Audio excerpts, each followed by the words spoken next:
Welcome to Democracy Now!, democracynow.org, the Quarantine Report, the War and Peace Report. I'm Amy Goodman.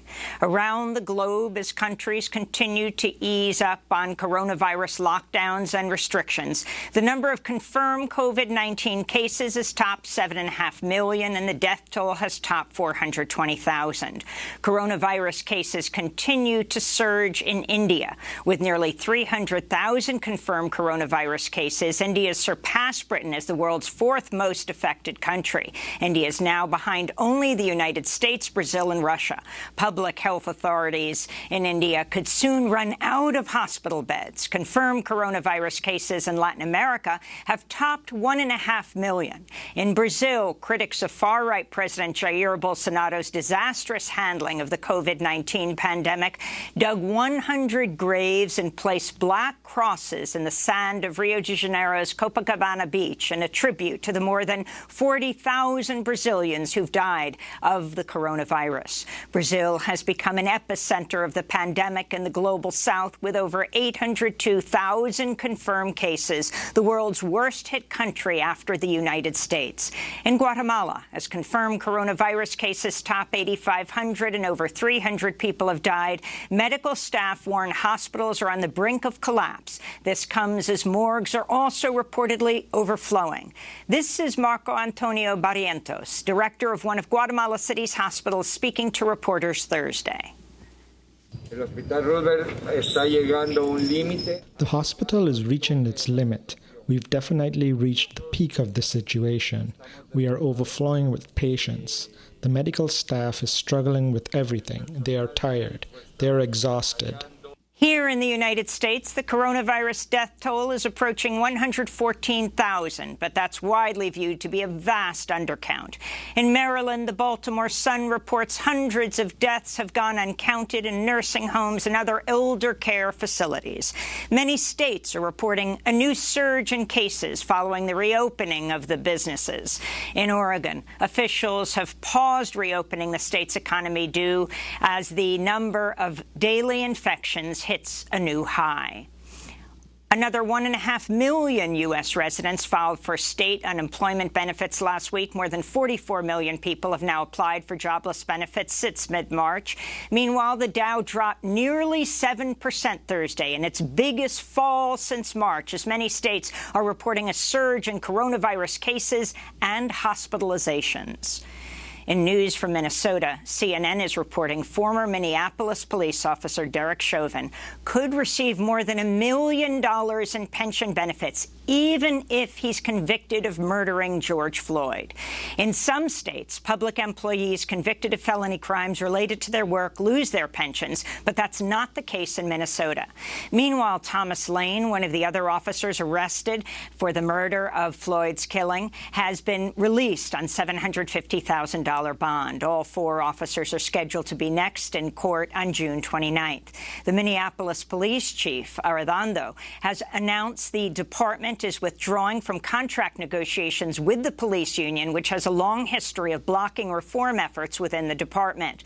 This comes as calls are growing for Minneapolis Police Federation President Bob Kroll to resign. Kroll has long been accused of holding racist views and for shielding officers accused of abuse. Last week, he described George Floyd as a violent criminal. He once described Black Lives Matter as a terrorist organization. In October, Kroll spoke at a Trump rally in Minnesota wearing a Cops for Trump shirt.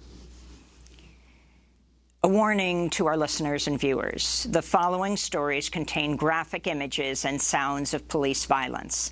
In Austin, Texas, city councilors voted unanimously Thursday to ban the use of tear gas and to restrict the use of rubber-coated bullets, beanbag rounds, and pepper spray. The vote came after council members heard 2 days of harrowing public testimony about recent police attacks on protesters that left 31 people hospitalized, 2 of them with serious head injuries. Austin City Council also voted Thursday to reinvest some police department funds in other agencies and to limit the use of police deadly force. Thursday's council meeting opened with a moment of silence for 42-year-old Michael Ramos, a Black and Latinx man who was killed by Austin police April 24th, after a 911 caller falsely reported he had a gun. Video of Ramos's final moment shows him holding his hands up and shouting that he was unarmed when a rookie officer shot him with a beanbag round. Ramos retreated to his car, tried to drive away, when another officer opened fire with a rifle, hitting Ramos 3 times. He was pronounced dead at a local hospital that evening. The Travis County District Attorney has promised a grand jury investigation. Authorities in Kentucky have revealed a member of the National Guard fired the bullet that killed the owner of a popular barbecue stand in Louisville on June 1st. The state says David McAtee was hit in the chest by a military-grade ammunition fired from an M4 assault rifle used by the Guard. An attorney for McAtee's family said it was absurd that the government is, quote, unleashing your own soldiers on your citizens with weapons of war. Local police also fired at McAtee, who is a beloved figure in the community, who regularly gave police officers free meals. He was African-American. In other news from Louisville, the Metro Council has unanimously passed a bill called Breonna's Law to ban no-knock warrants. The bill's named after Breonna Taylor, the 26-year-old African-American emergency room technician who was shot to death by Louisville police inside her own apartment in March. The officers still have not been charged. In more news from Kentucky, Democratic Governor Andy Beshear has vowed to extend health care coverage to all black residents in Kentucky. His promise comes as part of a statewide proposal aimed at addressing systemic racism in health care, education, and law enforcement agencies. Here in New York, protests and marches against racism and police brutality continued for a 17th straight day Thursday. In the Bronx, 16-year-old Jamel Leach says New York police officers shot him in the face with a taser, slammed him to the ground at a recent Black Lives Matter protest, leaving him hospitalized with broken teeth and facial lacerations. Leach also says officers forced him to walk around naked at the 52nd precinct. The website The Grio interviewed the teenager by email since his jaw is still wired shut from his injuries. Meanwhile, the National Lawyers Guild says NYPD officers intentionally targeted legal observers for harassment, assault, and arrest at recent protests. Official New York Police Department policy acknowledges the right of legal observers who wear signature fluorescent green hats at demonstrations to monitor police activity and to record the names of those arrested. In Oklahoma City, newly released police body cam footage shows the violent arrest of 42-year-old Derek Scott, who died May 2019 after 3 Oklahoma City police officers pinned him to the ground with their hands and knees for 13 minutes, even after he became non-responsive. The graphic video shows Scott pleading for his life, repeatedly saying, "I can't breathe," to which one of the officers replies, "I don't care." I can't breathe. Stop resisting. I can't breathe, please. Yeah, please. Hey, give me your hand. I can't breathe. I got hands full. I can't breathe. I don't care. A coroner reported the cause of Scott's death was a collapsed lung. Derek Scott's mother, Vicki Scott, says the release of the video has reopened old wounds. Just reliving this all over again is like reliving his death all over again. And then watching George Floyd. There's a lot of George Floyds, and my son was one of them. In Tulsa, Oklahoma, newly released body cam footage shows 2 officers pressing a 13-year-old African-American teenager's face first against a curb and handcuffing him after he allegedly jaywalked in a quiet street with no sidewalk on June 4th. Why are you arresting him? Why are you putting handcuffs on him? Because. Why are you putting handcuffs on my kid? Well, all he was doing was jaywalking. We just want to talk with him. In the video, the teenager, 13 years old, calls officers racist and says, "You want to see me in jail or dead?" Tulsa police say the incident is, quote, under investigation. The Trump campaign will require attendees at the president's first rally since the start of the coronavirus pandemic to sign liability waivers acknowledging the risks of COVID-19 and promising not to sue if they contract the disease at the event. Trump scheduled the Oklahoma rally on June 19th, despite CDC guidelines warning against large events and mass gatherings. The rally will take place on Juneteenth, a celebration of African Americans' liberation from slavery in the city of Tulsa, where 99 years ago, a white mob killed as many as 300 people, overwhelmingly black. California Senator Kamala Harris tweeted in response, "This isn't just a wink to white supremacists. He's throwing them a welcome home party."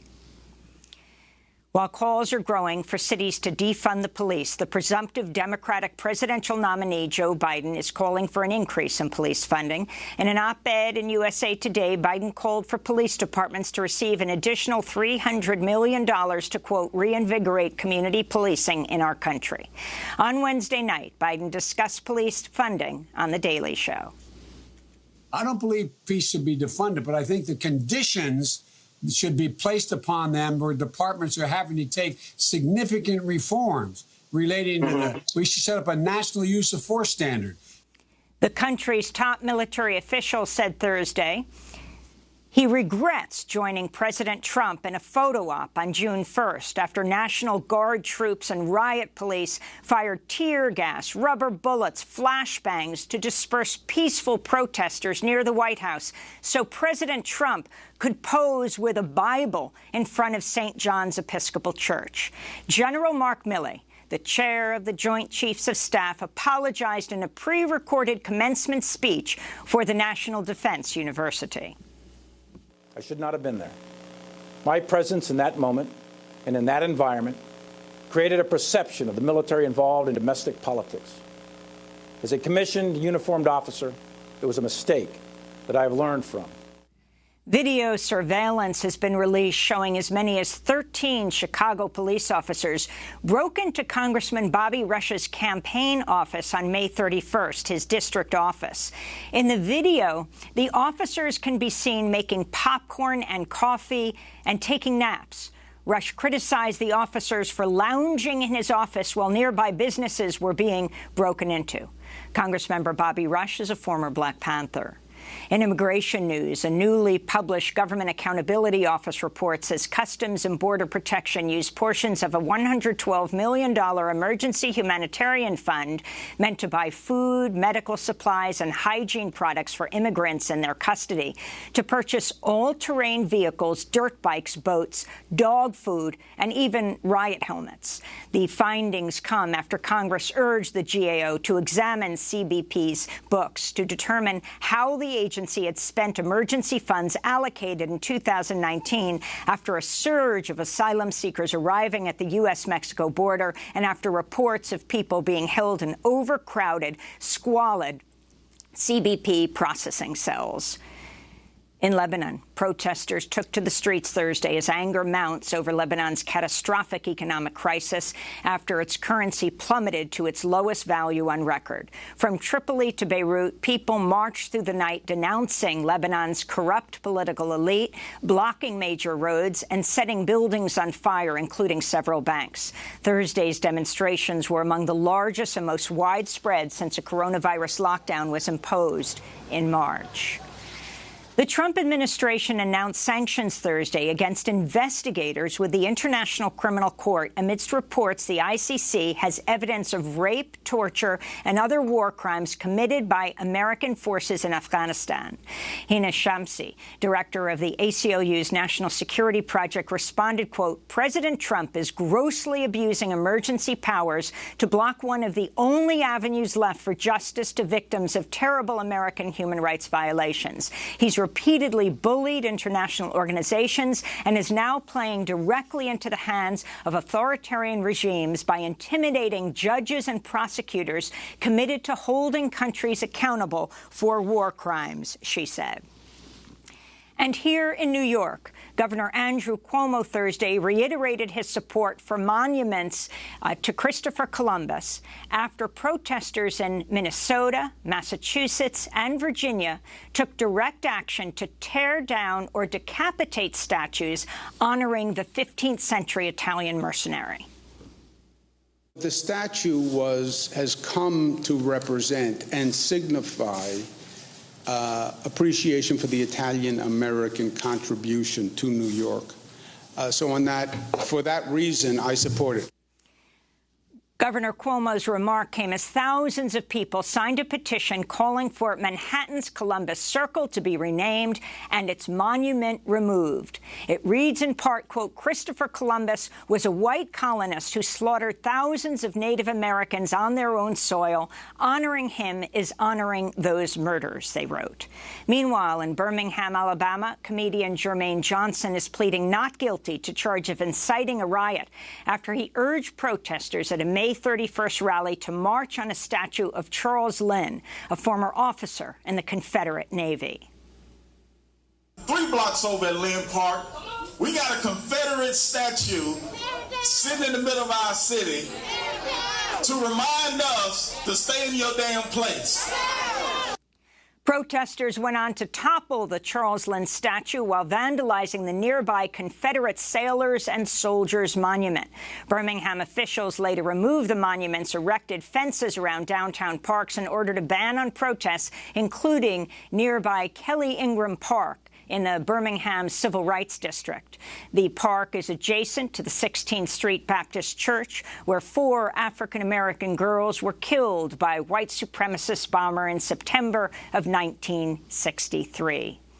And those are some of the headlines. This is Democracy Now!, democracynow.org, The War and Peace Report. After break, we'll be joined by Black liberation, civil rights, human rights icon Angela Davis for the hour. Stay with us.